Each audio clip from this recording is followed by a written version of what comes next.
유럽에서는 마녀 재판이 한창이던 시기가 있었습니다. 16세기 후반부터 17세기 초반에 수많은 마녀 사건이 발생해 수천 명의 사람들이 마녀로 몰려 사형에 처해지거나 처벌당했습니다. 독일에서도 마녀 재판으로 약 2만 5천 명이 처형되었는데 이는 유럽 피해자 전체 수의 절반에 해당하는 숫자였습니다. 특히 16세기부터 독일 자체 공국과 교회에서 마녀를 심각한 문제로 삼아 수많은 사람들이 처형되었습니다. 독일 바이에른 북쪽 끝에 있는 비르츠부르크 도시는 19세기까지 자체 공국이었는데 가톨릭 교회가 지배하고 있었기 때문에 영토의 지배권은 대주교한테 있었습니다. 대주교는 종교적으로나 정치적으로 모든 권력을 행사하는 존재였습니다. 1484년 교황이 발표한 마녀 사냥 지시로 대주교는 마녀들을 처벌할 수 있는 권한을 부여받았습니다. 비르츠부르크의 율리우스 대주교가 집권하던 시기에는 수많은 사망 기록이 남아있는데 약 300명의 사람이 처형당했다고 전해집니다. 이후 다음 대주교 임무 중에도 마녀 사형이 발생했으며 아돌프 대주교가 후임으로 임명된 이후에는 마녀 사냥 열풍이 크게 일어나서 약 900명의 사람이 마녀로 몰려 화형에 처해졌습니다. 이 대규모 학살은 매우 심각한 사회 혼란을 일으켜 아돌프 대주교는 직위에서 물러났습니다. 그 후 법학을 전공한 필립 대주교가 마녀 사냥에 강력하게 반대하여 엄격한 금지 조치를 내리고 마녀 사냥을 주동하는 인물들에게 엄중한 처벌을 내리기도 했습니다. 일부 지역에서 마녀 사냥을 지지하는 세력들이 여전히 존재하고 있었지만 그가 집권한 이후로 비르츠부르크에서의 마녀 사냥은 크게 감소하였습니다. 다음 집권 시기에도 주민들이 마녀들을 불태우라고 요구했지만 오히려 대주교는 구금된 사람들을 다시 자유롭게 풀어줬습니다. 그렇게 마녀 사냥은 철저하게 금지되면서 100년 동안 처형식이 이루어지지 않았는데 1749년 프란츠 대주교가 통치하던 시기에 100년 만에 다시 마녀 사형이 실행되었습니다. 운터첼 수도원에 있는 마리아 레나타 수녀에 대한 사건입니다. 전쟁이 한창이던 1679년 12월 마리아는 귀족 장교인 싱어 가문의 딸로 태어났습니다. 마리아의 어린 시절에 대해서 알려진 바가 적지만 기록과 그녀의 말에 따르면 12살까지 기병장교였던 아버지와 함께 군대 캠프를 따라다녔다고 말했습니다. 그녀는 어려서 잘 이해할 수 없는 미신과 악마, 마녀 숭배 같은 걸 군인들을 통해 알게 되었는데 아버지의 기수들이 그녀에게 주술을 알려주고 마녀 모임에도 데려갔다며 나중에 고백했습니다. 그녀는 그때를 회상하며 그 군인들이 악마가 변신한 자들이었다고 말했습니다. 12살이 된 마리아는 예절 교육을 받기 위해 미넨에 살고 있던 이모와 함께 살게 되었습니다. 어느 날 숲속을 걷다가 오래된 집을 발견하고 그곳에 사는 늙은 집시와 마주쳤습니다. 그 노파는 마법의 힘을 갖고 있는 현명한 여성으로 알려져 사람들에게 두려움뿐만 아니라 존경받는 인물이었고 사랑에 대한 다양한 비결을 알고 있어서 특히 젊은이들 사이에서 인기가 많았습니다. 사춘기에 접어든 마리아는 노파에게 마법 비밀과 기술을 배우며 매우 가까운 친구가 되었습니다. 또한 남자들과 사랑에 빠지게 되었는데 엄격했던 이모의 눈을 피해 오두막에서 비밀리에 만나곤 했습니다. 여느 때처럼 집시를 만나러 갔던 마리아는 죽어있는 노파를 발견하고 두려움에 도망치고 말았습니다. 노파는 밤에 혼자 독초 실험을 하다가 잘못 먹고 사망한 것으로 추정되었고 마리아의 방탕함과 연애 등 모든 사실을 알게 된 부모는 그녀가 19살이 되자 비르츠부르크에 있는 운터첼 수도원으로 보냈습니다. 운터첼 수도원은 매우 엄격한 규율과 생활 방식으로 알려져 있던 곳이었습니다. 마리아는 2년의 견습 기간을 거쳐 모범적인 활동으로 빠르게 부원장직에 올라 재정적인 부분까지 도맡았습니다. 그녀가 수도원에 온 지 20년이 지났을 때는 부주교로 임명되어 법적인 부분을 책임지는 중요한 역할까지 하게 되었습니다. 하지만 그녀는 수도원 생활이 전혀 행복하지 않았고 유일하게 기쁨을 느끼는 순간은 고양이들을 돌볼 때 뿐이었습니다. 모두 3마리의 검은 고양이들이었는데 수녀원의 조그만 방에서 직접 돌봤습니다. 어느덧 수녀가 된 지 40년이 지난 어느 날 갑자기 이상한 일들이 일어났습니다. 6명의 수녀가 악몽을 겪고 폭력적인 증상을 보이며 자신들이 악마에게 사로잡혔다고 주장했습니다. 이들 중엔 연로한 수녀도 있었는데 그녀는 갑자기 마리아 수녀가 악마로 나타나 여러 날 동안 자신을 괴롭혔다고 말한 후 사망했습니다. 교회의 신부들은 빙의로 의심되는 수녀들에게 구마의식을 진행했지만 저항하는 힘이 강해 실패하고 말았습니다.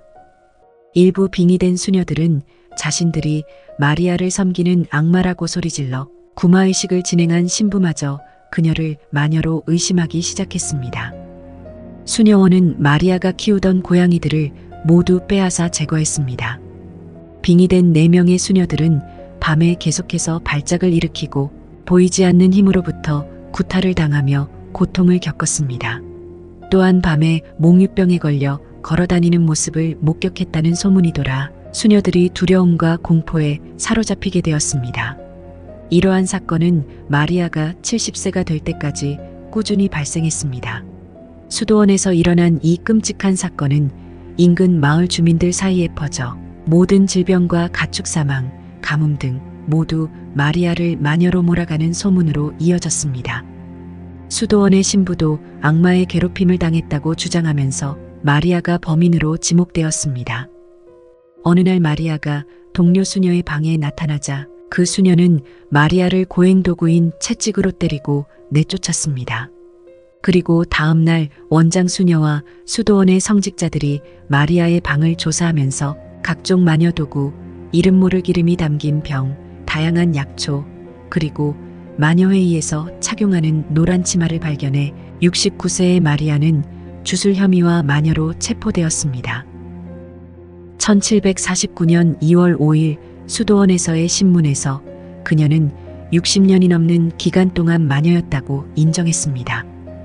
7살 때 철없이 자신의 피를 사용해 악마와 계약했고 12살 때 창녀가 되고 집시에게 마법과 독을 섞는 법을 배웠다고 말했습니다. 악마는 첫 만남 때 염소의 모습으로 나타났으며 나중에는 인간의 모습으로 나타났다고 진술했습니다. 14살 때는 흑인 미사에서 세례를 받았고 19살이 되어 그리스도의 신부들 사이에 분쟁을 일으키기 위해 수녀원에 들어왔다고 주장했습니다. 그녀는 마녀 모임에 참석하기 위해 닫힌 창문이나 문을 통해 빠져나갔다고 말하며 악마에게 바치려고 사람들을 해치려 시도했고 수녀들에게 질병을 일으켰다고 자백했기 때문에 피해자들의 진술이 부정확해도 증거로 인정되었습니다. 신문에 참석한 모두가 충격을 받고 사악한 행위라고 비난하며 위로 보고되기 시작해 마침내 대주교에게까지 알려졌습니다. 마리아는 1749년 5월 28일 판결이 내려지기 전까지 3개월 이상 감옥에 갇혀서 총 6차례의 신문을 받았습니다.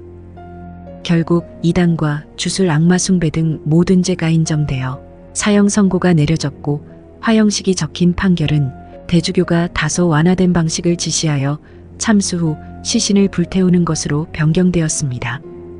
1749년 6월 21일 그녀의 시신은 불태워졌고 잘린 머리는 운터체 수도원이 내려다 보이는 기둥에 세워졌습니다. 그러나 마리아가 사망한 후 비르츠부르크 공국의 낡은 사고방식을 비판하는 경멸적인 목소리가 사방에서 들려왔습니다. 부당한 재판이라며 모두가 합심한 듯 박해하고 마녀사냥으로 몰아갔다는 비난과 로마 교황마저 이 사건을 비난했습니다.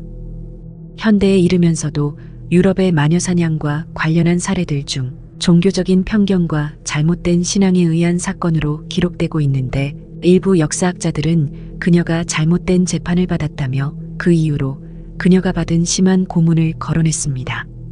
당시 신문기관 중에 마리아 수녀가 끔찍한 고문을 받은 것으로 조사되어 그녀의 자백이 신빙성이 없다고 주장했습니다.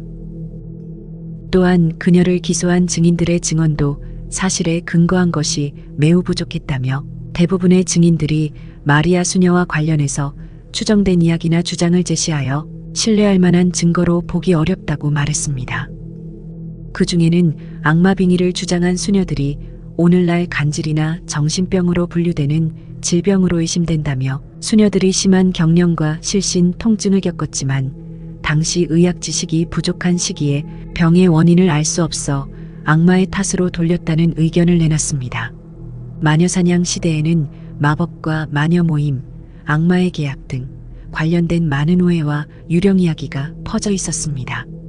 이러한 혐의들은 사실과 거리가 멀었으며 마리아 수녀의 사건도 이러한 오해와 편견으로 인해 부당하게 다루어졌을 가능성이 있다며 일부 학자들은 마리아 수녀도 몇 달간 지속되는 고문으로 인해 결국 삶을 포기했을 것으로 생각했습니다. 그러나 아무리 그렇다 해도 마녀의 도구들과 구체적인 진술들이 여전히 해결되지 않은 건 사실입니다.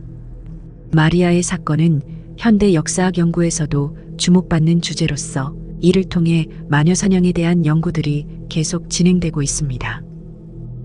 그녀가 있었던 운터첼 수도원과 교회는 1945년 공습으로 파괴되어 일부만 아파트로 개조되고 나머지는 폐허로 남아 있었지만 최근 개조 공사가 진행되고 있다고 알려졌습니다.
시청해 주셔서 감사합니다.